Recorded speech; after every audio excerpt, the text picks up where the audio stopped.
නමෝ තස්ස භගවතු අරහතෝ සම්මා සම්බුද්දස්ස නමෝ තස්ස භගවතු අරහතෝ සම්මා සම්බුද්දස්ස නමෝ තස්ස භගවතු අරහතෝ සම්මා සම්බුද්දස්ස.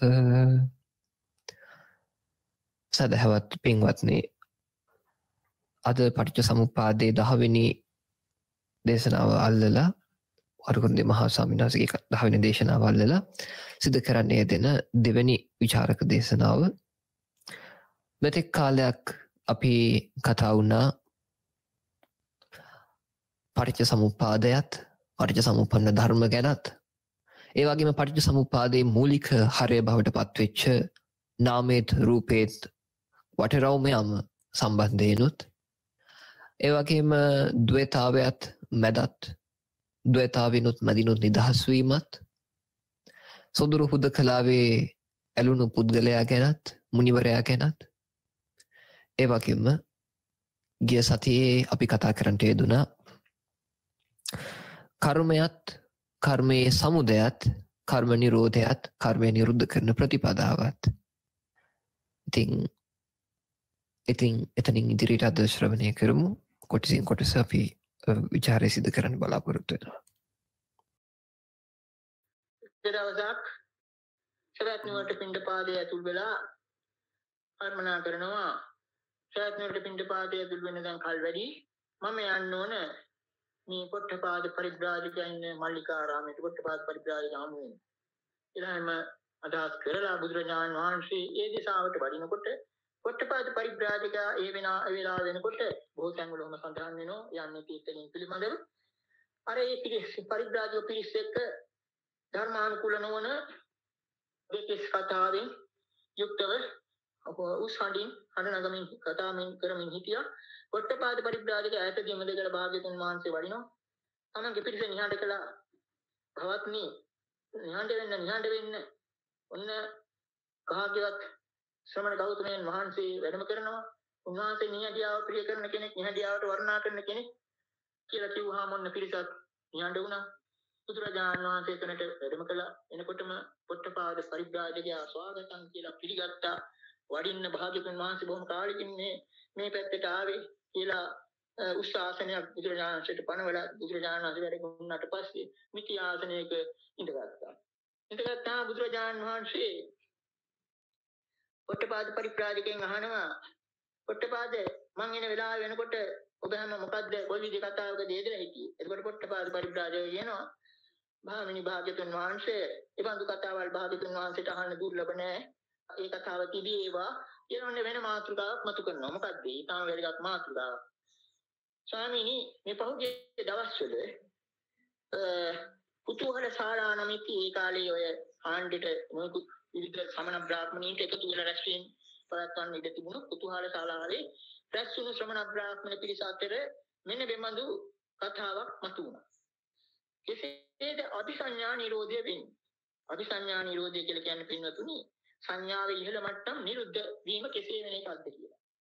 මේ මාතෘකාව මතුනහම මේ පොට්ටපාදයි මේ කතා කරන්නේ. මේ මාතෘකාව මතුනහම අතම් කෙනෙක් මෙන්න මෙහෙම කිව්වා.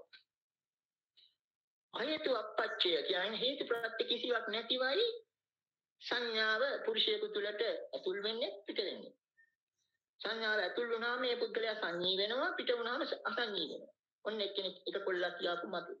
ඒකට තව කොල්ලක් කියනවා නෑ නෑ ඒක එහෙම නෙවෙයි වෙන්නේ. සංඥා පුරුෂයාගේ ආත්මය.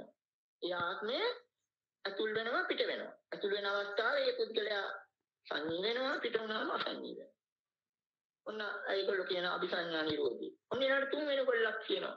තුන්වෙනි කෙනෙක් කියනවා නෑ නෑ එහෙම නෙවෙයි වෙන්නේ. ඉන්නවා බොහොම මේ ඉර්ධිමත් ශ්‍රමණ බ්‍රාහ්මණී මහා අනුභව සම්පන්න ඒ ශ්‍රමණ බ්‍රාහ්මණී අර පුද්ගලයා තුළට සංඥාව ඇතුල් කරනවා, පිට කරනවා. සංඥාව ඇතුල් කර හැටි ඒ පුද්ගලයා සංඤී, පිට කරාම අසංඤී. හතරවෙනි කොල්ලක් කියනවා නෑ නෑ ඒකත් එහෙම නෙවෙයි. ඉර්ධිමත් මහා අනුභව සම්පන්න දේවතාවුන් ඉන්නවා. දේවතාවුන් අර පුද්ගලයාගේ හිත ඇතුළට සංඥාව ඇතුල් කරාම සංඤී වෙනවා, පිට කරාම. ඉතින් මේ කතාව අහන් හිටිය අවස්ථාවේ භාග්‍යතුනි මේ පිටුපාද කියනවා මට භාග්‍යතුන් සිහිපත් වුණා. භක්තමහා සිහිපත් වුණා. මේ අபிසඤ්ඤා නිරෝධය පිළිබඳ පිරිසිදු අවබෝධයක් ඇති භාග්‍යතුන් වහන්සේ මට සිහියට ලැබුණා. කියලා ඔන්න ඊළඟට කෙලින්ම මේ ප්‍රශ්නේ ඉදිරිපත් කරනවා. කෙසේද භාග්‍යතුන් වහන්සේ? කෙසේද ස්වාමීනි අபிසඤ්ඤා නිරෝධය වන්නේ? දැන් බුදුරජාණන් වහන්සේගේ පිළිතුර පිළිබඳ කතන්දර ඉදිරිපත් කරන්න කලින් මේ පින්නතුන්ට අතුරු කාරණයක් මතු කරන්න මේක මේ බුදුරජාණන් වහන්සේගේ දේශනාව අගීමට උපකාර වෙන මේ ඉවේ කාලය ගැන විට ಭಾರತೀಯ යෝගී චින්තනය එක්තරා තීර්ණාත්මක තැනකට ඇවිල්ලා ප්‍රශ්න කර තැනකට ඇවිල්ලා උගතෝ කොටික තත්යකටපත් වෙලා හිටියේ. ඒ අය සංඥාව ඉතාම ඉහළ මට්ටමට ගියා. දැන් මේ පිළිතුරු තහල තියෙනවා මේ ඒ යුගයේ වෙනකොට ಭಾರತයේ ඒ නේව සංඥා නා සංඥා කියන උතුම් තත්ත්ව නේව සංඥා කියන තත්ත්වයට ගිහිත් අයත් හිටියා. අහල තියෙනවා මේ අපේ බෝධිසත්ව ඒ සිද්ධාර්ථ කුමාරයා අභිනිෂ්ක්‍මණය කළා. සොයාගෙන ගිය ආචාර්යවරු දෙන්න ආලාරකාරාම උත්තකරාම පුත්ත. ඉන්න ආලාරකාරාම කියන ආචාර්යවරයා ආකින්චඤ්ඤායතන කියන අරූප ධාන තත්ත්වය ලබා ගන්නවා. ඊළඟට උත්තකරාම පුත්ත ආචාර්යවරයා නේව සංඥා නා සංඥාදන් කියන ඉහළම අරූප ධාන තත්ත්වය ලබා ගන්නවා. නමුත් මේ බින්දුතුන් අහලා තියෙනවා. ඒ අපේ බෝධිසත්වයන් වහන්සේ ඒ ආචාර්යවරුන් දෙන්න තොල් හොලවනකොට වචන කීපයක් කතා කරනකොට ඒ ඔක්කොම තත්ත්ව ලබාගෙන ඒ අය ආචාර්යත්වයෙන් පුදද්දිම මෙතන නිවන නෑ කියලා නික්ම ගියා. අන්න එතනදී අපිට යමක් හිතන්න තියෙනවා. ඒ අය හිතේ එක්තරා තීර්ණාත්මක තැනක උත්තරයක් නැති ප්‍රශ්නයක. ඒ උත්තරයක් නැති ප්‍රශ්නය මදුම් සංගී එන පංචත්තේ සූත්‍රයේ කෙටියෙන් සඳහන් වෙනවා. මෙන්න මෙහෙම. සංඥා රෝගෝ සංඥා ගණ්ඩෝ සංඥා සල්ලං අසංඥා සම්මෝහෝ ඒතං සන්තං ඒතං පණීතං යදිදං මේව සංඥා නා සංඥා. ඒකේ තේරුම ඒ අයට තේරුණා මේ සංඥාව කරදරයක්. සංඥාව රෝගයක්, සංඥාව ගඩක්, සංඥාව උලක්. නමුත් අනිත් පැත්ත බලනකොට අසංඥා සම්මෝහ සංඥාව නැතිවීම තුලින් මෝහයට වැටෙනවා. ඒක නිසා ඒකට අතරමැදි තත්ත්වයක් හැටියට විසඳුම මොකද්ද? මේව සංඥානා සංඥා සංඥාව ඇත්තෙත් නෑ නැත්තෙත් නෑ. අපි පහුගිය දේශනාවල මේ පින්නතුන්ට ඒක උපමාව කළේ සීසෝ පැදිල්ලක්. ඔන්න කොටිම කියොත් ඒ යෝගීන් සීසෝ පදමින් හිටියේ. සංඥාවද අසංඥාවද කියලා. ඔන්නෝම තත්ත්වයක් තීරණ තත්ත්වයකදී බුදුරජාණන් වහන්සේ මේ ඉදිරියේ මේ ප්‍රශ්නේ කළා. ඔන්න එතන ඉඳලා ඉන්න බුදුරජාණන් වහන්සේ පිළිතුරු දෙන ආකාරය බලමු. බුදුරජාණන් වහන්සේ ප්‍රකාශ කරන පළමුවෙන්ම පොට්ටපාද. ඒ යම් ශ්‍රමණ බ්‍රාහ්මණයින් කියවනා හේතු අප්‍රත්‍යව හේතු ප්‍රත්‍ය කිසිවක් නැතිව සංඥාව ඇති වෙනවා පුරුෂයෙකුට කියලා. එයා මුලම වරද්දගත්තා. එයා මුලම වරද්දගත්තා. මොකද හේතුව? ඔන්න බුදුරජාණන් වහන්සේ ප්‍රකාශ කරන ධර්මානුකූල නිගමනය. සහේතු පොට්ටපාද සප්පච්චය පුරුෂත් සංඥා උප්පජ්ජන්ති නිරුද්ධಂತಿ විනිරුද්ධಂತಿ. හේතු ප්‍රත්‍ය සහිතව පුරුෂයෙකුට සංඥාව ඇති වෙන්නේ නිරුද්ධ වෙන්නේ. ඔන්න ඊළඟට වටිනා සිද්ධාන්ත මේ පාඩයක් සඳහන් වෙනවා. මේ පින්නතුන් එක හොඳට හිතේ දරා ගන්න. සින්දුවක ධ්‍රුවපදයේ වගේ නැවත නැවත බුදුරජාණන් වහන්සේගේ විවරණයේ ඒ සිද්ධාන්ත මේ පාඩයේ මතුවෙන මොකද්ද? සික්ඛායි. දැන් මෙතන අපි කතා වුණා ඒ කාලේ තිබ්බ ප්‍රධාන පිරිස්වල තිබ ගැටලුවක් මේ සංඥාව නිරුද්ධ වෙන්නේ කොතනද? සංඥා උපරිම තත්ත්වය මොකක්ද කියලා. ඒ කාලේ එතකොට ගිය උපරිම තත්ත්වය තමයි නිව සංඥානා සංඥායතනය. කියන්නේ හිත ඒකාග්‍රතාව මට්ටම් වලින් දියුණු කරගෙන ගියා. අවසානයේ ඒගොල්ලන්ට තේරුණා මේ හඳුන ගන්න ස්වභාවයත්. ඒ කියන්නේ මේ රතු පාට නිල් පාට මේ මිනිස්සෙක්ගේ මේ ගෙයක්ය මේ ඒ වගේම මේ ඉන්නේ මේ ගහක්ය මේ මලක්ය යන ආදී වශයෙන් මේ හඳුනා ගන්න එකත් ගඩුවක් ඒ වගේම පපුව යන්නේ හුලක් වගේ මහා රෝගයක් වගේ එක තුලත් හිත හරියට බර වෙනවා. මේ බර ගතියක් නැත්තම් එතන ශාන්තයි ප්‍රණීතයි කියලා. හඳුනා ගැනීම දුකක් කියලා ඒගොල්ලෝ වටහා ගත්තා. හැබැයි හඳුනා ගැනීම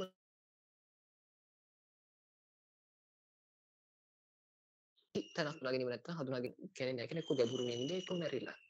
ඉතින් කුසිහි නැති වෙලා. ඉතින් අන්න ඒකට බය වුණා. ඒක මුලාවක්, ඒක මෝහයක් වෙයි කියලා. අන්න ඔය හේතු හින්දා මේගොල්ලෝ තීරණය කළා සීසෝ පැදිලා ඉන්න කොහොමද සංඥාව ඇත්තෙත් නැහැ නැත්තෙත් නැහැ කියලා. ඉතින් කියන්න පටන් ගත්තා ඒතං සන්තං ඒතං පණීතං යදිදං නේව සංඥානා සංඥායතන කියලා. ඊට පස්සේ මේ හඳුනා ගැනීම ඇත්තේ නැති සත්වයකට හිත තියලා අන්න ඒකෙන් සමාධියක් ඉපදෙවුව නේව සංඥානා සංඥායතනය කියලා. ඒක තමයි 8 වෙනි අරූප ධ්‍යාන 8 වෙනි ධ්‍යානය කියන්නේ. 4 වෙනි අරූප ධ්‍යානය එතකොට. ඉතින් ඊට පස්සේ බුදුරණන්සේගෙන් අහනවා තව ප්‍රශ්නයක් අන්න එක ගැන අපි නැවත සාවධානව දෙමු. උපජ්ජන්ති කියන්නේ ශික්ෂාව තුලින් ශික්ෂණය තුලින් සංඥාව උපදී. ඇතැම් සංඥාව උපදී. ඊළඟට සික්ඛායකා සංඥා නිරුද්ධ. ශික්ෂාව තුලින් ඇතැම් සංඥාව නිරුද්ධ. ඔන්න ඒ સિદ્ધාන්තය මත කරලා. ඔන්න ඊළඟට බුදුරජාණන් වහන්සේ ඒක ස්පුට කිරීමට ඒක උපු කිරීමට ඔන්න ඊළඟට බුදුරජාණන් වහන්සේ ප්‍රකාශ කරන මෙන්න මෙහෙම. කුමක්දේ ශික්ෂාව කියන කොන්න බුදුරජාණන් වහන්සේ ප්‍රකාශ කරනවා. අපි කෙටියෙන් දක්වමු මේ අවශ්‍ය ටික මේ බොතැන් වල සඳහන් වෙන නිසා බුදුරජාණන් වහන්සේ ප්‍රකාශ කරනවා. තථාගත සම්මා සම්බුදු කෙනෙක් ලෝකයේ උපදිනවා. භාග්‍යවත් සම්මා සම්බුදු කෙනෙක් උන්වහන්සේ ඉපදිලා දෙවියන් මරුන් බමුණු සහිත මේ ලෝකයේ යථා ස්වභාවය අභිඥාවෙන් ප්‍රත්‍යක්ෂ කරගෙන පදාරලා මුලමදාගේ යහපත් වූ ධර්මයක් දේශනා කරනවා. ඒ දේශනාව අහනවා යම් කිසි ගෘහපතියෙක් ගෘහපති පුත්‍රයෙක් අහලා ශ්‍රද්ධාව ඇති කර ගන්නවා. ශ්‍රද්ධාව ඇති කරගෙන සාධනේ පැවිදි වෙනවා. සාධනේ පැවිදි වෙලා සීල සම්පන්න වෙනවා. ඉන්ද්‍රිය සංවරයෙන් යුක්ත වෙනවා. සති සම්පජාඤ්ඤයෙන් යුක්ත වෙනවා. සන්තුට්ඨි කියලා කියන ඒ ගුණයෙන් යුක්ත වෙනවා. එහෙම යුක්ත වෙලෙකට ගිහිල්ලා තමන්ගේ හිත අභිජ්ජා, ව්‍යාපාද, තීන මිද්ද, උද්ධච්ච කුච්ච, පීචිකිච්ඡා කියන නීවරණ ධර්මයන්ගෙන් සිත මුදා ගන්න. අභිජ්ජා කියලා කියන්නේ කාමච්ඡන්දයේ හැටියට සමහර තැන්වල දැක්වෙනවා. ඉතින් මෙන්න මේ නීවරණ ධර්මයන්ගෙන් සිත පිරිසිදු කර ගන්නවා. පිරිසිදු කරගෙන ඊළඟට අන්නර ඒ tempatව ඊළඟට සඳහන් වෙන්නේ මේ නීවරණයන් ඔන්න එතන ඉඳලම කියන පටිච්චසමුප්පාදේ ක්‍රියාත්මක වෙන හැටි. මේ පිළිතුරට බලා ගන්න පුළුවන්. ඒ ධානයට ලං වෙන ආකාරය මේ විදිහටයි සඳහන් වෙන්නේ ධර්මයේ. ඒ භික්ෂුව සමාතුල නීවරණයන් ප්‍රහීන වූ බව ඒ ප්‍රත්‍යවේක්ෂා කළ බලනකොට හිතලා බලනකොට ප්‍රමෝදයක් ඇති. වැඩි සතුටක් ඇති. ඒ වැඩි සතුට සංසුන් කරගෙන ප්‍රීතියකට හරව ගන්නවා.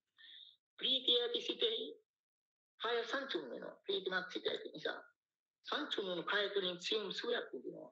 ඒ සුවය තුළ සිත සමාධියක් වෙනවා.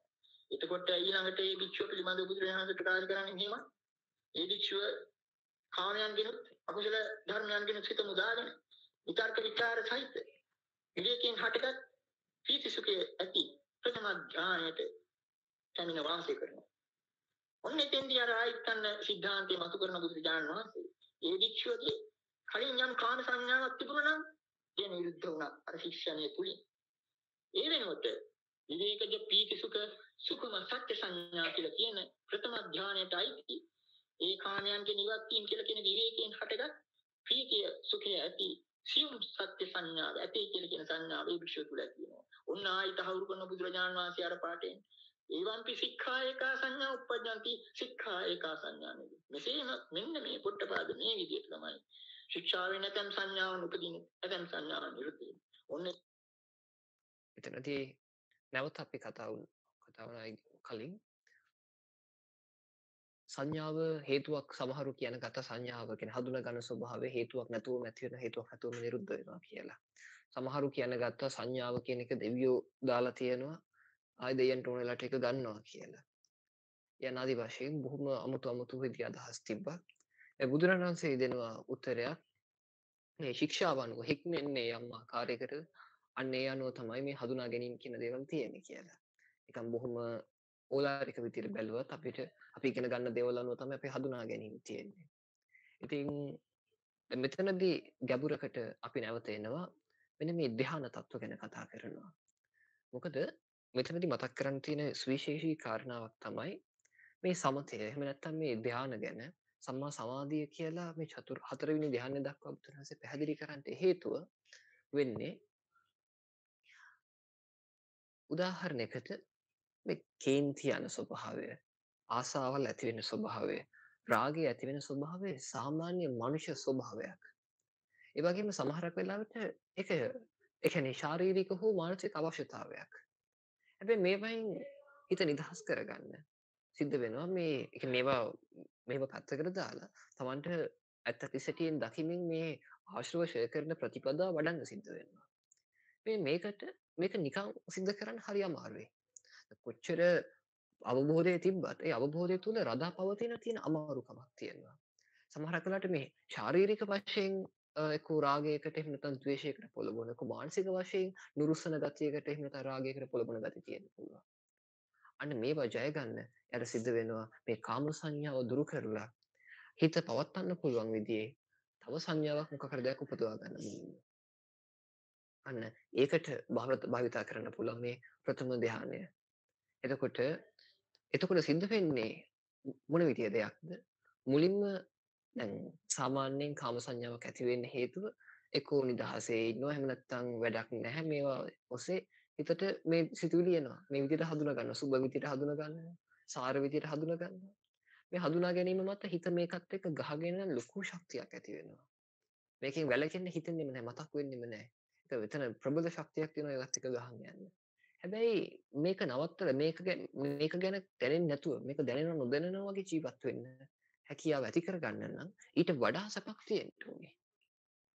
අන්න ඊට වඩා තියෙන සැප තමයි ප්‍රථම ධානයේ සුවය මුලින්ම. අන්න මේක අඳුරගත්තු කෙනෙක්ට පුළුවන් වෙනවා අර කාම සුවය දැනෙද්දී ඒ වගේම මේ ලෞකික සුවයන් වෙන වෙන ඒවාත් දැනෙද්දී ඒවයින් හිත මුදවා ගන්න. අන්න එතකොට මොකද සිද්ධ කරන්නේ මෙයා මේ කාමච්ඡන්ද ව්‍යාපාද තීන මිද්ද උද්ධච්ච කුච්ච විචිකිච්ඡා කියන මෙන්න මේ නීවරණ ධර්මයන් මුලින්ම ප්‍රහීන කරේ මේවා සමනය කරන්න පටන් ගන්නවා කොහොමද මුලින්ම සිල්වත් වෙනවා ඉන්ද්‍රිය සංවරයෙන් යුක්ත වෙනවා ආහාරය පමණ දැනගෙන වාසය කරනවා වළඳනවා ඊළඟට තුර කියන්නේ හිස් තැන් වල වාසය කරලා හැමෝටම මෛත්‍රී සාගර සිතින් හිතුව වාසය කරනවා ඒත් එක්කම භාවනා කරනවා නිදි බරාගෙන භාවනා කරනවා ඒ වගේම මේ කාමච්ඡන්ද ව්‍යාපාද තීන මිද්ද උද්ධච්ච කුච්ච විචිකිච්ඡා කියන මේ හිතට නැගෙන රාග ద్వේෂ මේවට ඒවත් එක ගහන් යන්නේ නැතුව භාවනා අරමුණක හිත තියාගන්න බලනවා. අන්න මෙහෙම තියාගන්න මනුස්සයාගේ හිතේ 아무තු ප්‍රීතිමත් ගතියක් විනායන ස්වභාවයක් ඇති වෙන්න ගන්නවා. ප්‍රීතියක් ඇති වෙද්දී හිතයි කය දෙක සංසිඳනවා. හිතයි කය දෙක සංසිඳෙද්දී හිත සමාධිමත් වෙන්න පටන් ගන්නවා. හිත සමාධිමත් වෙද්දී හිත තුළ අමුතුම විදිහේ උපේක්ෂාවක් උපේක්ෂා සම්බොජ්ජංගය වැඩෙන්න පටන් ගන්නවා. ඒ උපේක්ෂා සම්බොජ්ජංගයේ හින්දා අර කලින් තිබ්බ ගහගෙන යන ගතිය, කලින් තිබ්බ වටිනාකම, කලින් එකට දුන්නු වටිනාකම ඇති වෙන්නේ නැතුව යන්න පටන් ගන්නවා. කොච්චර වුණ හිතුණත් වෙනදට ශාරීරික හෝ මානසික වශයෙන් ඒකත් එක්ක ගහගෙන යන්න කරන උත්සාහය මෙන්න මේ ප්‍රථම ධානයේ ශක්තිය හින්දා මෙන්න මේ දේවල් හිතට නැගෙන්නේ නැති හින්දා හිත සංසිඳෙන්න පටන් ගන්නවා. කොහොමද මේ කෙනාගේ හිත සමාධිමත් වෙන්න මෙයාට විතක්ක ਵਿਚාර සහිත ඒ කියන්නේ හිත අරමුණකට නැංවීම අරමුණක පැවැත්වීමක් සහිත ප්‍රීතියත් සුඛයත් හිතේ පිනායන ස්වභාවයත් සැපයකුත් විදිමින් මනස ඒකාග්‍ර කරගෙන වාසය කරන්න පුළුවන් වෙනවා. මේ ප්‍රථම ධානයේ සුවය ගැන උපමාවක් දක්වනවා නම් දක්වන්න තියෙන්නේ අර ඔබ රොටි හැම හදද්දී රොටි ගුලි කරද්දී පාන් පිටි වලට අදාළ අනිත් ඒවා දාලා මේ වතුර එහිනවා. වතුර හිහා මොකද සිද්ධ කරන්නේ? ඔය ඒ පිටි බෝලේ රවුම් කරනවා, ගුලි කරනවා. එතකොට මේ මුළු පිටි බෝලෙටම වතුර ගිහිලා තියෙනවා. මුළු පිටි බෝලෙම වතුර පැතිරිලා තියෙනවා. අන්න මෙන්න මේ වගේම මුළු ශරීරය පුරාම හිතේ පිනා යන ස්වභාවයේ ප්‍රීතිය පැතිරලා යන්න පටන් ගන්නවා. අනේ ප්‍රීතිමත් ගතිය හින්දා ඒ පිනා යන ගතිය හින්දා අර කාමයෙන් හොයන රාගයෙන් හොයන ඒ ආසාව ඒ හිතේ ගහගෙන යන ස්වභාවය නැත්නම් හිතේ නුරුස්සන ගතියට තියෙන කැමැත්ත කේන්ති ගන්න තියෙන කැමැත්ත අභිබවා මේක තුලට හිත නැවත නැවත ගන්න අමුතු ආසාවක් ඇති වෙනවා. ඒක නැති කර නොගන්න කැමැත්තක් ඇති වෙනවා. අන්න මේක පාදක කරගෙන යාට පුළුවන් වෙනවා මේ රාගයත් ද්වේෂයත් මඩින්න. අන්න දෙවෙනි සකදාගාමී වෙන්න උත්සාහ කරන කෙනෙක් ඉන්නවා නම් අන්න ඒ කෙනාට බොහොමත්ම වැදගත් මේ කාරණාව. අපි ඉදිරියට යමු.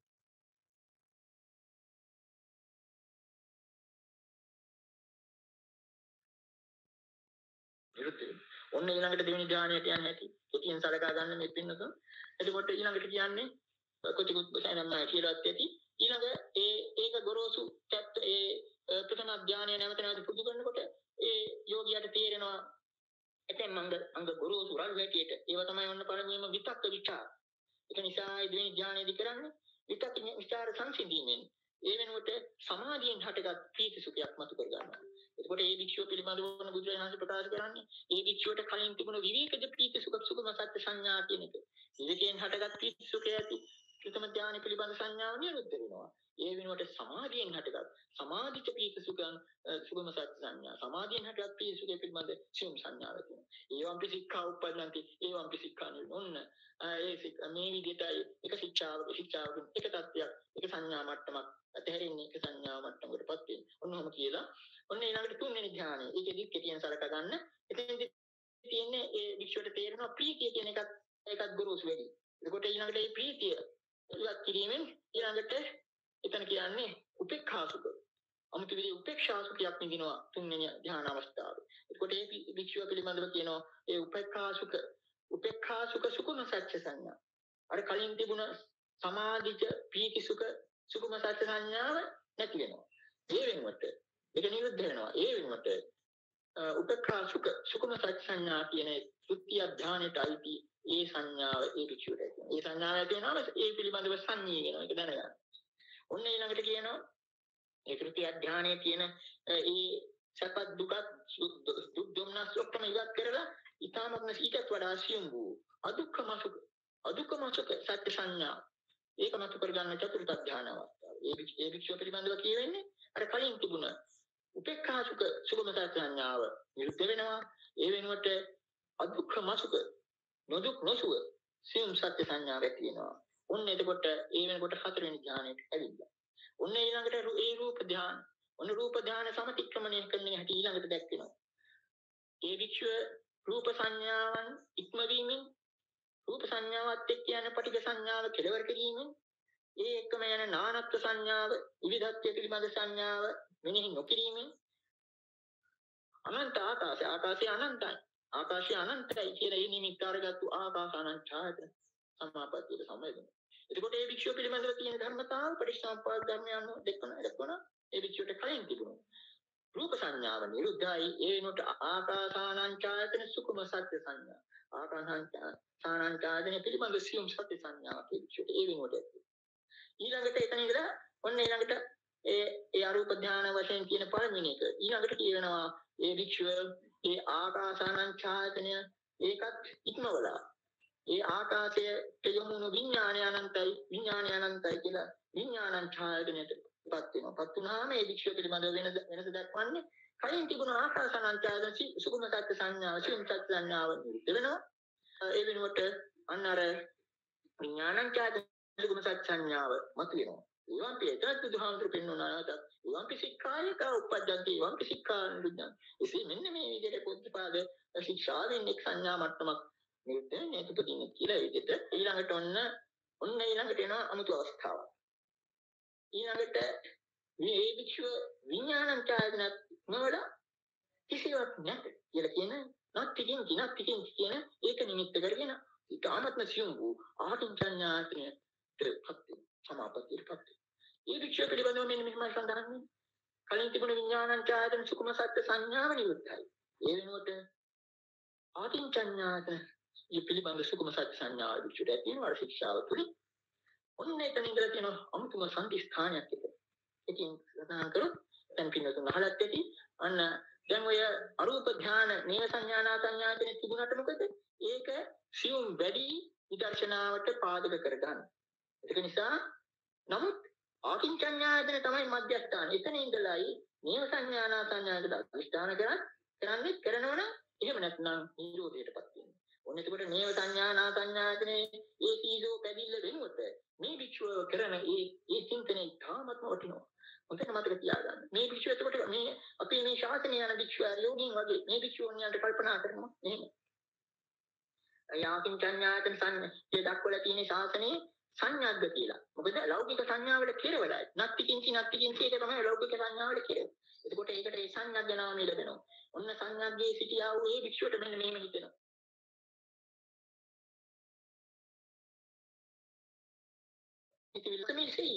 මේ චේතනා ඇතුලේ මහා කාර්යය.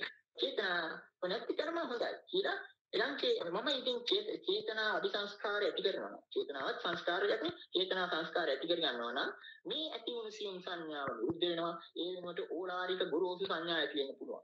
ඒක නිසා ඔන්න කල්පනා කරන තීරණයක් ගන්නවා. අදිෂ්ඨානයක් ඇති කර ගන්නවා. යන්න උනානම් මෙකේ චේතේ යන නාභිසංකාරය යන. මම චේතනා අபிසංස්කාර රූපත්ව ගන්නෙම් නම් ඉහි කියලා හිතලා සාමාන්‍ය කෙනෙකුට කරන්න බැරි දෙයක් ඒ අවස්ථාවේ කරනවා. ඒ ඊටාම සියුම් සංඥා තත්ත්වය නිසා.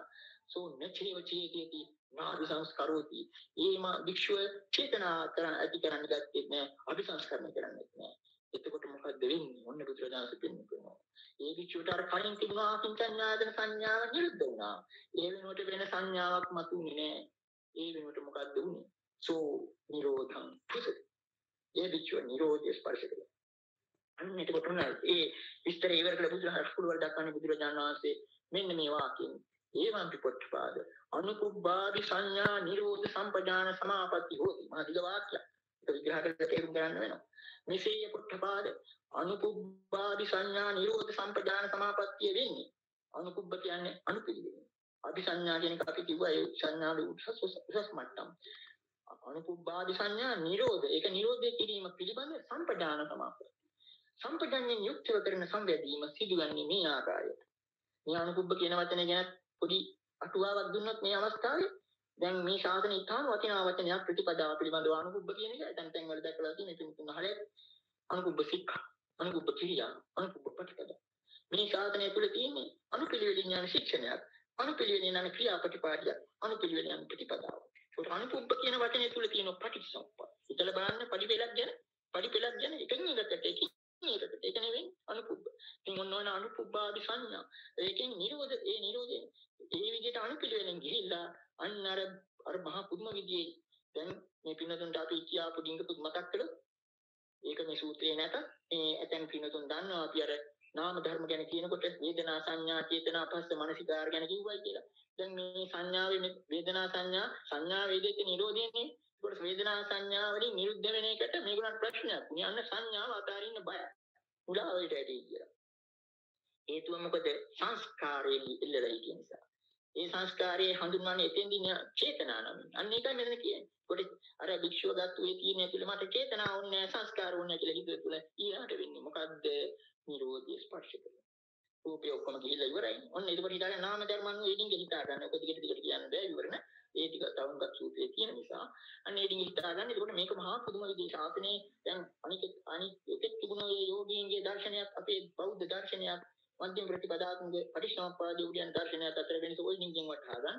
ඔන්න එතකොට ඒ විදිහට ප්‍රකාශ කරාම අහනවා ඒකයි ප්‍රකාශ කළේ බුදුරජාණන් වහන්සේ පොට්ටපාද මේ වගේ අනුකුබ්බාදි සංඥා නිරෝධ සම්පජාන සමාපත්තිය කලින් අහලා තියෙනවද? නැත්නම් මිනිස්සු. ඔන්න ඒක කිව්වට පස්සේ ඊළඟ පොට්ටපාද තව ප්‍රශ්න කීපයක් මතුවෙ. මෙතනදී අනුපූර්ව අபிසංඥා නිරෝධ ප්‍රතිපදාව මෙතනදී මුලින්ම කාම සංඥාව නිරුද්ධ කරලා රූප සංඥාවකට එනවා. ඒකෙන් පළවෙනි දෙවෙනි තුන්වෙනි හතරවෙනි ධ්‍යාන හරහා ඇවිල්ලා ආකාස සංඥායතනෙට එනවා. ඒකෙන් විඥාන ඡායතනෙට එනවා. ඒක කැමති කෙනෙක් ඉන්නවා නම් ඒ ධ්‍යාන පැත්ත කරන්න පුළුවන්. කොහොමත් මේක කරවන්න මගේ බලාපොරොත්තුව තියෙනවා. ඒ කියන්නේ සෝතාපන්න වෙලා ඉවර වෙච්ච කෙනෙක්ට ගොඩක් දුරට වඩා හොඳයි සකදාගාමී එකත් ඉවර කරපු කෙනෙක් පටන් ගන්නවා. ඒ කියන්නේ යමක් හරි විපස්සනාවෙන් දිනු වෙන්න පුළුවන් කෙනෙක් නම් මේකේ කල් ගත කරන්න තු මුලින්ම ඒ පැත්ත ඉවර කරන එක වඩා හොඳයි. දෙවෙනි එකකින්වත් පස්සේ අෂ්ට සමාපatti වලට බහින්න පුළුවන්.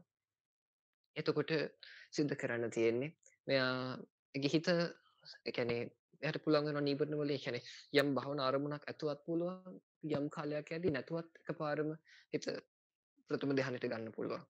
ඉතින් ඒ තත්ත්වයට ආවට පස්සේ කාම සංඥා නිරුද්ධ වෙලා යනවා ඒකෙන්. ඒතර මේ ශික්ෂණය අනුව තමයි සංඥාව ඇති වෙන්නේ. ශික්ෂණය අනුව තමයි සංඥා නිරුද්ධ වෙලා යන්නේ. එතකොට මුලින්ම මොනවද දැන් පළවෙනි දෙවෙනි තුන්වෙනි හතරවෙනි ධ්‍යාන පාස් කරගෙන ඇවිල්ලා අනන්ත වූ අවකාශය අරමුණු කරගෙන ආකාස සංඥායතනයටත් අනන්ත වූ දැනීම අරමුණු කරගෙන විඥානං ඡායතනයටත් අවසානයේ මෙතන කිසිවක් නැහැ කියලා දැනීම අරමුණු කරගෙන නත්තිකින්චි කියන තැනටත් එනවා. ඊට පස්සේ දැන් නේව සංඥා නා සංඥායතනෙන් නිරෝධ සංඥා වේදිත නිරෝධය එහෙනම් නිරෝධ ඵල සමාපත්තියට සම්බන්ධින්න බැරි වෙන්න හේතුව තමයි නේව සංඥා නා සංඥායතනෙදී හරියක්කර සංඥාවක් නැහැ. ඒ කියන්නේ ඒක මොකක් හරි කර්මුණක් නැහැ නිකන් ඇත්තෙත් නැහැ කියලා දෙගිඩියාවක ඉන්නේ. අර දෙගිඩියාවක ඉන්න හින්දා ඒක විපස්සනා කරගන්න බෑ. ඒ හින්දා නේව සංඥා නා සංඥායතනෙ පුරුදු කරලා ඒකෙන් බැහැලා නැවත හිත ගන්නවා ආකින්ච සංඥායතනෙට. ඒ කියන්නේ කිසිවක් නැහැ කියන මේක කිය ඉන්නවන්නේ මේක අති ප්‍රබල සමාධියක් හිතා ගන්නවත් බැරි විදිහේ ඉතින් ආකින්ජ සංඥායතනයේ ඉඳලා ඊට පස්සේ එයා බලනවා මෙන්න මේ කිසිවක් නැහැ කියන අරමුණ. කියන්නේ හිතේ කිදා බහැලා තියෙන ප්‍රත්‍යක්ෂ වෙලා හිත පැතිරිලා තියෙන කිසිවක් නැහැ ගත යුතු කිසිවක් නැහැ කියන මෙන්න මේ සංඥාව ගත්තත් මෙන්න මේකත් හිතේ සකස් කිරීමක් මේකත් සිතුවිල්ලක් මේකත් වදයක් මේකත් මහ පපු වෙනෙන හුලක් මේකත් ලෙඩක් වගේ දෙයක් කියලා තේරුම් අරගෙන මේකත් මම අත්හරිනවා කියලා ඉතින් අත්හරිද්දි හිතට සම්පූර්ණයෙන් එතකොට අනාගාමී වෙන්නවත්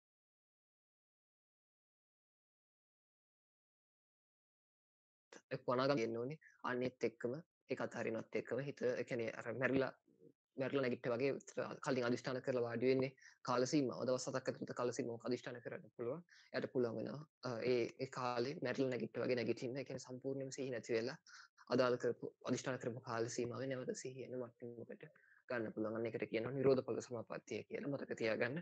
නිරෝධ ඵල සමාපත්තියයි අරහත් ඵල සමාපත්තියයි කියන්නේ දෙකක්. අරහත් ඵල සමාපත්තියට සම්බන්ධින පුළුවන් ඕනම රහතන් වහන්සේ නමකට. නිරෝධ ඵල සමාපත්තියට සම්බන්ධින පුළුවන් වෙන්නේ අෂ්ට සමාපatti සහිත අනාගාමී කෙනෙක්ටත් රහතන් වහන්සේ නමකටත් විතරයි. ඉතින් මෙන්න මේක තමයි නිරෝධ ඵල සමාපත්තියේ ස්වභාවය. අන්න එතකොට මේ අරූප රූපේ නැති අරූපී ස්වභාවයත් ඉක්මවා ගිහිල්ලා ඒක නා නිරෝධය ස්පර්ශ කරනවා සම්පූර්ණයෙන්ම හඳුනා ගැනීමක්වත් විදීමක්වත් නැති තත්ත්වයකට හිතපත් කරගන්නවා. අන්න ඔය විදිහට ඒකේ ප්‍රතිපදාව තමයි මේ පොට්ටපාද සූත්‍රය පැහැදිලි කළේ. මධ්‍යම ප්‍රතිපදාත්මක පරිසම්පාද උදයන් දර්ශනයක් අතර වෙනස ওই නින්ජෙන් වටහා ගන්න. ඔන්න එතකොට ඒ විදිහට ප්‍රකාශ කරහම අහනවා ඒකයි ප්‍රකාශ කළේ බුදුරජාණන් වහන්සේ පොට්ටපාද මේ වගේ අනුකුබ්බාදි සංඥා නිරෝධ සම්පජාන සමබද්ධිය කලින් අහලා තියෙනවද? නැත්නම් මිනිස්සු. ඔන්න ඒක කිව්වට පස්සේ එනට පොට්ටපාද තව ප්‍රශ්න කීපයක් මතු කරනවා. ඒකෙන් එක අපි මතු කරන්න ඉදිරිපත් කරන්න බලමු. පළවෙනිම අහන ප්‍රශ්නය ස්වාමීනි එක සංඥාග්ගයක්ද තියෙන්නේ සංඥාග්ග කීපයක්ද? නෑ සංඥාග්ගයක් ගැන කිව්වනේ සංඥාවන්ගේ කෙලවරක්ද? බුදුරජාණන් වහන්සේ කියනවා එක සංඥාග්ගයක්ද තියෙන්නේ සංඥා කෙලවරක්ද තියෙන්නේ? එහෙම නැත්නම් සංඥා කෙලවර කීපයක්ද? බුදුරජාණන් වහන්සේ 아무තු පිළිතුරක් දෙන්නේ. එක සංඥාග්ගයකුත් තියෙනවා සංඥාග්ග කීපයකුත් තියෙනවා. ඔන්න එතකොට පොට්ටපාදාන කිසියක භාග්‍යවතුන් වහන්සේ එක සංඥාග්ගයකුත් සංඥාග්ග කීපයකුත් තියෙනවා. එතකොට බුදුරජාණන් වහන්සේ එක්තරා කෙටි පාඩයක් සඳහන් කරන ඒක ඇත්ත වශයෙන් අටුවාවටත් ගැටලුවා. පොට්ටපාද යම් යම් ආකාරයකින් නිරෝධය ස්පර්ශ කරද්දී අන්න ඒ ආකාරයෙන් සංඥාවක් තියෙනවා. ඔබ තේරුම් ගන්න වෙන්නේ මෙහෙමයි. අපිට වැටෙන හැටියට දැන් ධර්මයේ දක්වනවා යාවතා සංඥා සමපatti තාවතා අඤ්ඤා පටිවිදෝ. ඒ කියන්නේ යම් තාක් සංඥා සමපatti තිබෙනවා නම් ඒ තුලින් පුළුවන් අඤ්ඤා කියලා කියන්නේ අරහත්ත්වයට ඒ විනිවිද විදර්ශනාව යොදලා නිරෝධයට යන්න. අනුන් ලබන්න. ඒක නිසා මේ කිව්වේ. එතකොට මේ කියාපු අනුපිළිවෙලින් යන නිරෝධය පමණක් සංඥාග්ගයේ පමණක් නෙවෙයි. එක්ක ධානයේ තුලින් උනත් පුළුවන්. අර කියාපු ඒ සංඥා කෙලවර කරන්න අර චේතනා අபிසංස්කාර නැති කරලා ඒකයි වෙන අදහස් ගන්න තියෙන්නේ. ඉතින් ඔය ඊළඟට තව දෙවෙනි ප්‍රශ්නයක් අහනවා. පොට්ටපාද ඒක කිව්වට පස්සේ. ස්වාමීනි මේ සංඥාව පළමුවෙන් ඇති වෙනවද ඥානය පසුව ඇති වෙනවද? එහෙම නැත්නම් ඥානය මුලදී ඇති වෙලා සංඥා පසු වෙනවද? එහෙම නැත්නම් මේ දෙක එකට ඇති වෙනවද? මේ එක දෙකට හට ගන්නවද? ඒ කියන්නේ සංඥාවද පළමුවෙන් ඇති වෙන්නේ ඥානය පසු වෙන්නේ. එහෙම නැත්නම් ඥානය පසු පළමුවෙන්ද සංඥා පසු වෙන්නේ. නැත්නම් දෙකම එක විදිහද? ඒකට බුදුරජාණන් ප්‍රකාශ කරනවා. එදිම ප්‍රකාශ කරනවා පොට්ටපාද සංඥාව පළමුවෙන් ඇති වෙන්නේ. ඥානය පසුවයි ඇති වෙන්නේ. සංඥාව හට ගැනීම තුලින් ඥානයක් ඇති වෙන්නේ. ඒ විශ්ව තේරුම් ගන්න ඕන එතන පටිච්චසමුප්පාද ධර්මතාවක් තියෙන බව. සංඋපාදා කෝපන ඥානක. සංඥාව හට ගැනීම මතයේ පිළිබඳ ඥානයක් ආවේ. මෙතන අටුවාවේ ආගොතිම කියදොත් ආචාර්ය මත කීපයක් දක්වන මේ සියුම් පාඩේ. එතන අපට නම් තේරෙන්නේ හැටියට කියන්න තියෙන්නේ මෙහෙමයි. අතීතයේ මේ තුන බ්‍රහ්මණ යෝගීන්ගේ තිබුණ ප්‍රශ්නේ මොකද්ද?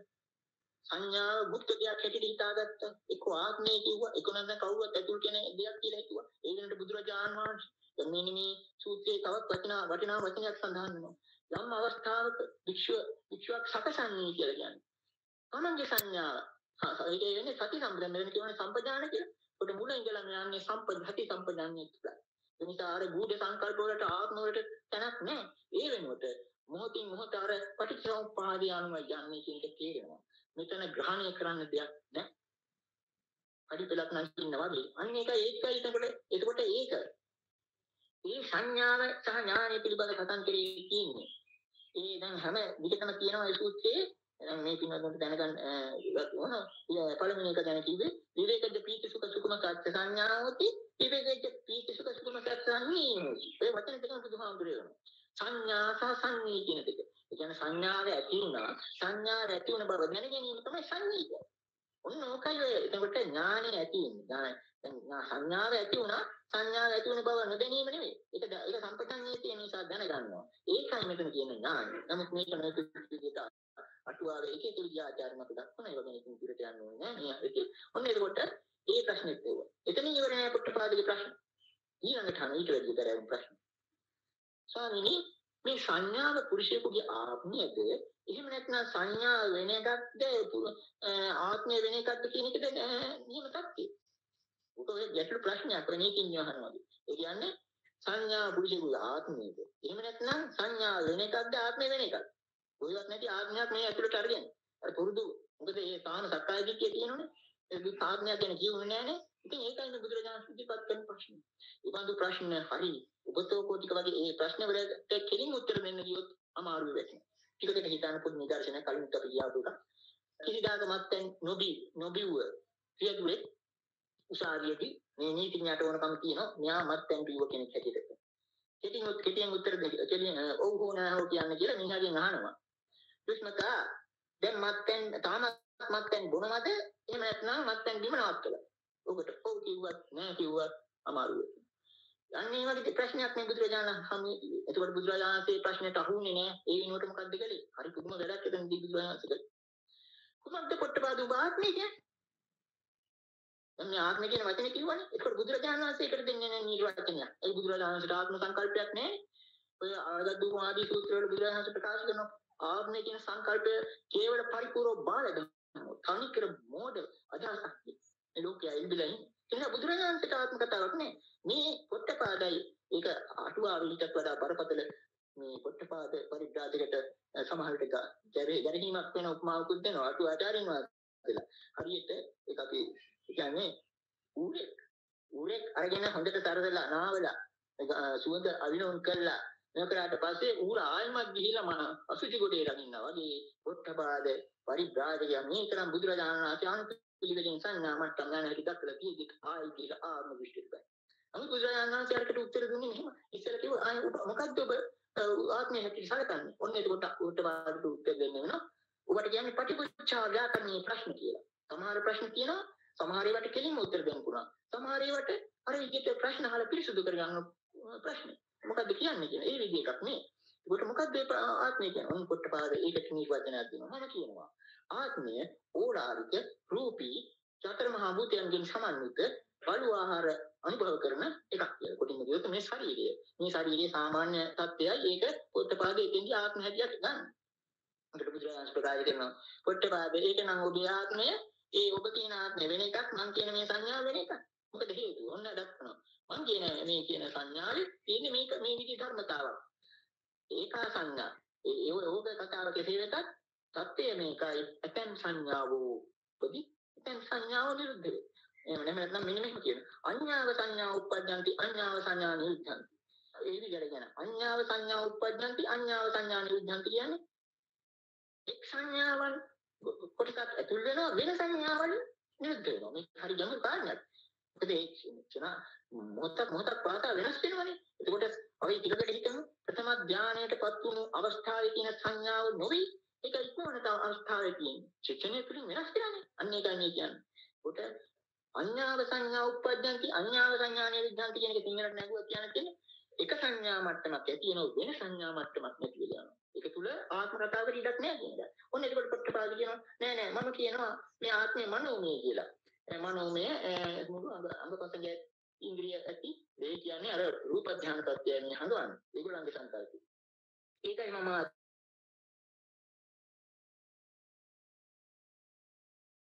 මේ කියන්නේ. වෙන එකක් කොට කියනවා. ඊළඟට එනවා ඒක බැරිුණාම මම කියනවා ආත්මය අරූපී සංඥාමය අරූප සංඥාවේදී අරූප தත්ත්වය. ඒ බුදුරජාණන් දෙකක් කියනවා. ඒ කියනවා ඒකත් නෙවෙයි මේ මෙතෙන්දි තියෙන සංඥා ප්‍රශ්නයක්. කිව්වට පස්සේ වුණා ඊළඟ පොට්ටපාදයකට කියා ගන්න දෙයක් නැතුව අහන බුදුරජාණන් වහන්සේ. භාග්‍යවතුන් මට දැනගන්න බැරිද මේ සංඥාව ඒ ආත්මයේද සංඥාව වෙන එකක් ආත්මයකද කියලා. ඊළඟට කියනවා පොට්ටපාද ඔබට ඒක තේරුම් ගන්න බෑ. මොකද ඔබ අන්‍ය දෘෂ්ටියක් අරගෙන අන්‍ය ආචාර්යවරුන් යටතේ ඉන්න ඒ කෙනෙකුට මේ ධර්මයක තෝරුම් ගන්න බෑ. ඔන්න ඒක පොට්ටපාදහන් ආදිකනවා මට ඒ ටික තේරුම් ගන්න බැරි නම් මට මෙන්න මේ ටිකට උත්තර දෙන්න කියලා ඔන්න ඊළාට ඉදිරිපත් කරනවා නිතර මේ පොත් කියවන පින්නතුන්ට අහුවෙලා ඇති බුදුරජාණන් වහන්සේට හැම බොහෝ දෙනා ඉදිරිපත් කරපු අභ්‍යාගත ප්‍රශ්න කියලා පැත්තක තිබු ප්‍රශ්න 10. අපි මේවා ගැන කලින් දේශනාවල කියලා තියෙනවා. ඇයි බුදුරජාණන් වහන්සේ මේ පැත්තකින් කිව්වේ? කෙසේ නමුත් ඔන්න පොට්ටපාද ඊළඟට මේ ප්‍රශ්නේ ඉදිරිපත් කරනවා. මොනවද? ඉතින් කලක ගන්න. ලෝකයේ සදාකාලිකද? මේ පමණක් සත්‍යය අනිත් සියල්ල බොරු. ලෝකයේ එහෙම නැත්නම් ලෝකයේ සදාකාලික නොවේද? ඊළඟ ඒ දෙක එතන උගතෝ කෝටික ප්‍රශ්නයක් එතන තියෙනවා. ඊළඟට තියෙනවා ලෝකයේ කෙලවරක් තියනවද? ලෝකයේ කෙලවරක් නැද්ද? ආයිත් උගතෝ කෝටික ජෝඩුවක්. ඊළඟට තියෙනවා තං ජීවං තං ශරීරං අඤ්ඤං ජීවං අඤ්ඤං ශරීරං ජීවයයි ශරීරයයි එකයි. එහෙම නැත්නම් ජීවය වෙන එකක් නෑ. තං ජීවං තං ජීවය ශරීරය එකක්. එහෙම නැත්නම් ජීවය කියලා කියන්නේ ආත්මය. ආත්මයානික ශරීරයානික. ඒකත් ඒ උගතෝ. ඊළඟට තියෙනවා චතුෂ්කෝටික කියලා කියන සතරක. තථාගතකෙම මරින් මතු වෙයි. මරණින් මතු නොවේයි. මරණින් මතු වෙයි සහ නොවේයි. මරණින් මතු වෙයි නොවේයි. එතකොට මේ දෙකොන් සතරකොන් ප්‍රශ්න වල එකකින්වත් බුදුරජාණන් වහන්සේ කොම් කරන්න බැරි. එකකින්වත් කොම් කරන්න බැරි. ඒක නිසා බුදුරජාණන් වහන්සේ කොහොම පැත්තකින් කිව්වා. හැමතැනම මේ ප්‍රශ්නේ නගන අවස්ථාව බුදුරජාණන් වහන්සේ ඒක අභ්‍යාකට කියලා. මම ඒවා පිළිතුරු දෙන්නේ නැහැ කියලා ඒ ප්‍රශ්න ඉවත් කරේ. අන්න ඒවයි පදනම වැරදි නිසා. එතකොට ඉතින් වන්න පොට්ටපාද හැබැයි බුදුරජාණන් වහන්සේ කියන අහන බුදුරජාණන් වහන්සේගෙන් පොට්ටපාද. එතකොට භාග්‍යවතුන් වහන්සේ ඒ මුකුත් ඒකාන්ත වශයෙන් යමක් දේශනා කළා තියෙනවා. ඔව් මම දේශනා කරලා තියෙනවා. දුක්ඛ සමුදය නිරෝධ මාර්ග. ඒකාන්ත දේශනාව. අරවා මම පැත්තකින් කිව්වා ප්‍රශ්න. ඊළඟට පොට්ටපාද කියනවා ඉවර කරන්නේ පළවෙනි වර සාකච්ඡා මේ විදිහට. ඒක මේ සම්බන්ධවාය මේ සංසුගත කියලා එහෙම තමයි භාග්‍යවතුන් වහන්සේ එහෙම වෙන්න පුළුවන් කියලා දැන් බින් භාග්‍යවතුන් වහන්සේ වැඩියට කමක් නැහැ කියලා යම් කිසි සංඥාවක් දුන්නා. බුදුරජාණන් වහන්සේ තාම පිටපත් වෙන්නේ නැහැ. ආසනෙන් නැගිටලා පිටත්. ගියා විතරයි අර පොට්ටපාදගේ පිරිස ප්‍රාණිබ්‍රාජ්‍ය පිරිස පොට්ටපාද වට කරගෙන එතන කියන හැටියට වචනේ නැමැති උල් වලින් අනින්න පටන් ගත්තා. විවේචනය කරන්න පටන් ගත්තා. ඒ භවත් ගෞතමී සමන ගෞතමී කියන එකට ඒවම සංසුගත ඒවම සම්බන්ධවා කියනවා. අපිට නම් පේන්නේ නැහැ. එකකටවත් කෙලින් පිළිතුරක් දුන්නේ නැති. ඔන්න පොට්ටපාදද කරහා කරහම් පොට්ටපාද මෙන් කියනවා.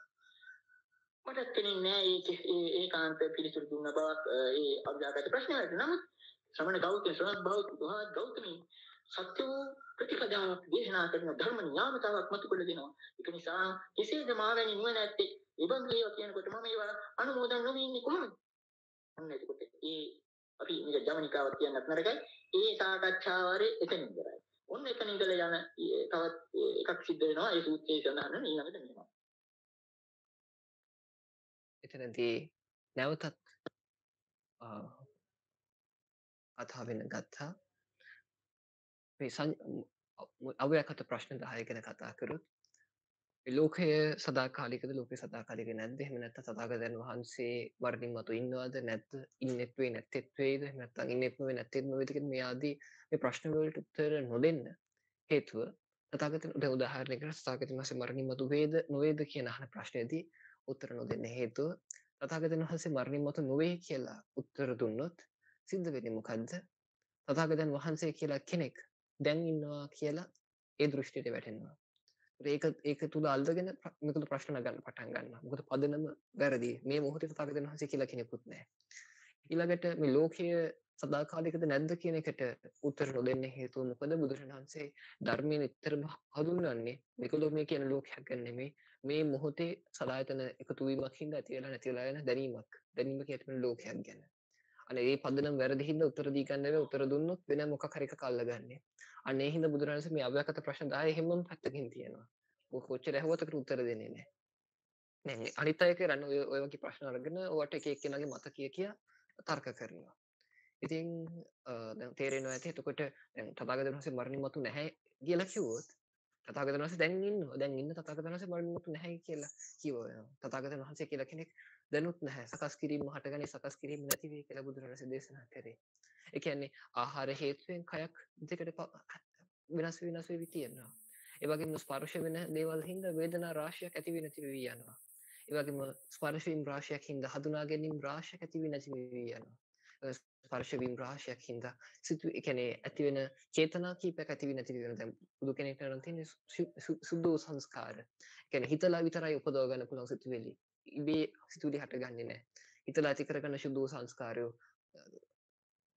කීපයක් තියෙන්න පුළුවන්. ඒ වගේම මොනවාද සුද්ධ වූ විඥානයක්, සුද්ධ වූ දැනීම. ඒ කියන්නේ දෙයක් කරගන්න නැති අනිදස්සන විදිහේ දැනීම් ප්‍රවාහයක් තියෙනවා. ඉතින් මෙන්න මේ විදිහේ පංචස්කන්ධයක පැවැත්මක් මිසක ආත්මයක් කියලා මම කියලා තථාගතයන් වහන්සේ කියලා කෙනෙක් ගන්න බැරි හින්දා තථාගතයන් වහන්සේ මේ ප්‍රශ්න උත්තර දෙන්නේ නැතුව යනවා. ඒක තමයි අව්‍යක්ත ප්‍රශ්න පැත්තකින් තියන්න හේතුව. ඒ වගේම මෙන්න මේ සංඥාව කියන කාරණාව ගැන කතා කරද්දී සංඥාව ආත්මයද නැද්ද කියලා මෙයා අහද්දී නොඑක ආකාරයෙන් කියනවා මේ සංඥාව ඇවිල්ලා මේ ශරීරය කියලා. ආයේ සමහර ඒ කියන්නේ ආත්මය කියන්නේ ශරීරය කියලා. තවත් ආයෙ ඊට පස්සේ කියනවා නෑ නෑ එහෙනම් සංඥාව තමයි මේ මොනවාද මනෝමය ශරීරයක් තියෙන ස්වභාවයක් කියලා ආත්මය. ඊට පස්සේ කියනවා නෑ නෑ මේ අරූපී රූපයක් නැති මේ හඳුනා ගන්න ස්වභාවය තමයි මගේ ආත්මය කියලා. ඊට පස්සේ බුදුරණන් වහන්සේ පැහැදිලි කරනවා මේ ආත්මය කියලා ගන්න එකම මුලාවක් කියලා. ඒ කියන්නේ මේ සංඥාව කියන දේ ස්පර්ශ වෙන දේට අනුව වෙනස් වෙන හේතුව හින්දා මේක මේ ආත්මයක් කියලා ගන්න නොහැකි කියලා. ඉතින් මෙන්න මේ විදියයි මේ කතාව අපි ඊළඟ සතියේ මෙන්න මේ කොටස තව ගැඹුරින් දේශනාවට කලින් විස්තර කරන්න බලාපොරොත්තු වෙනවා. ඒ විදිහට සිද්ධ කරලා එතකොට නැවත වතාවක් දේශනාව අහලා තමන්ගේ දැනුමත් අලුත් කරගෙන එන්න. එතකොට අපිට මේ කිතුරු ටික ඊළඟ සතියේ බොහොම මුලින්ම මුලින්ම විග්‍රහය සිද්ධ කරලා ඊට පස්සේ ඊටු කොටසට අපි යමු. මේ මොකද මම වැඩිම විග්‍රහ කරන්න ගියොත් මේක හරියන්නේ නැහැ. මොකද දීර්ඝ කොටසම අහන්න සිද්ධ වෙනවා අද දේශනාවේ ස්වභාවය අනුව. මොකද කතන්දරයක් එක යන්නේ. ඒ හින්දා ඉතින් නැවත වතාවක් මේක අහන්න කියලා මතක් කරනවා. එතකොට තමන්ගේම අවබෝධයක් ඇති කරගන්න ඊළඟ සතියේ මේක තව අපි සාර්ථකව පැහැදිලි කරමු. ඒක තව විශ්ලේෂණාත්මකව. හොඳයි. එහෙනම් ඔබ සියලු දෙනාටම මේ ජීවිතේ මේ සංඥා වේදනා දෙක නිරුද්ධ කර ලබන ඒ උතුම් නිවන අත්දකින්න මේ ධර්ම ශ්‍රවණය අනිසංසිඳුත් ඒකාන්තයෙන්ම හේතුපනිශ්‍රේ වේවා කියලා ආශිංසනය කරන ඔබ සියලු දෙනාටම නිවන් සුවපත් වේවා.